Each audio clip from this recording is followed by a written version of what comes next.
Marie.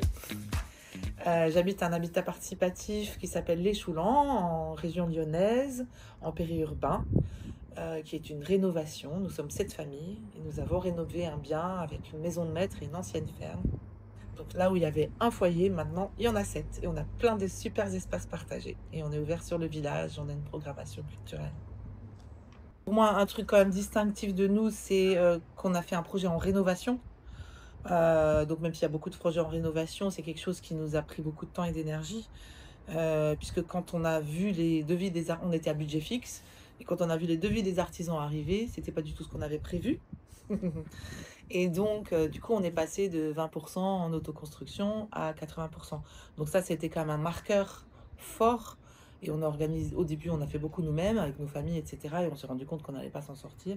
Donc le marqueur fort aussi, c'est les chantiers participatifs.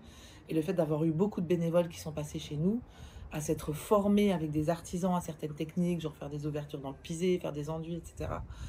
Et je pense honnêtement que c'est quelque chose qui nous a réunis et renforcés en tant que groupe. Je pense qu'on n'aurait pas été aussi si loin dans la connaissance des uns des autres et à connaître aussi nos limites, parce qu'on a eu tous eu des moments de craquage pendant les chantiers, il y a eu des moments difficiles.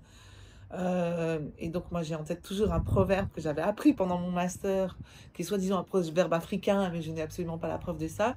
C'est: donnez-leur une tour à construire et vous en ferez des frères. Et vraiment, la fraternité, elle est arrivée par ça, quoi. L'entraide sur le chantier, c'est en gros, ben voilà, t'es dans la merde, tu dois t'en sortir, t'as pas le choix, sinon t'auras jamais ton appart et t'auras jamais tes beaux espaces communs dont tu as rêvé. Et donc ça, même si moi j'ai eu des moments difficiles parce que j'étais pas du tout parmi ceux qui avaient envie de faire des travaux, les apparts dans lesquels j'avais habité avant, c'est mon premier critère, c'était pas de travaux. Et là, je me trouve dans un projet où finalement c'est un max de travaux pendant 10 ans. Donc, mais voilà, au final, je pense que c'est ce qui a cimenté l'esprit du groupe et qui fait que maintenant, même si on a toujours potentiellement des petites difficultés, des choses où ça gratte et des conflits, c'est rien par rapport à ce qu'on a vécu pendant cette période-là, en fait. Donc on peut toujours relativiser. Et ça, c'est un bon marqueur d'échelon, je pense. Et ben oui, je donnerais de se rapprocher de projets existants. Déjà, aller faire des visites. Parce que il y a quand même une grande variété de projets, urbains, périurbains, rural, des choses neuves, des choses en rénovation, de l'intergénérationnel, etc. Donc de s'imprégner de cette culture, ça peut être aussi en regardant des vidéos sur le site d'Habitat Participatif France. Il y a aussi plein de petites capsules vidéo sur le site des Oasis de 2 minutes. Donc il y a énormément de ressources qui sont existantes.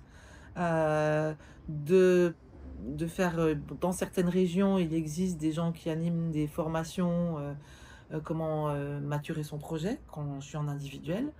Et après, d'essayer de trouver des gens qui ont des mêmes valeurs et qui cherchent aussi, ou ben, de s'intégrer dans un projet qui est déjà fait. Et là, c'est encore plus facile, j'imagine. Il y a quand même pas mal de projets qui recrutent. Donc, il y a des bourses aux projets qui sont organisées dans pas mal de communes et de régions locales. Donc, d'aller voir ces bourses aux projets, de prendre les flyers, d'interroger les habitants sur qu'est-ce qu'ils recherchent, etc. Et puis, vraiment, de faire ce travail. Bon, les formations aident à ça, de ce travail d'introspection sur pourquoi je veux y aller. Qu'est-ce que je suis prêt à faire? C'est quoi mes valeurs? Qu'est-ce que je suis prêt à partager? Est-ce que j'ai des attentes? Si oui, est-ce qu'elles sont fortes? Et est-ce que je suis prête à les lâcher?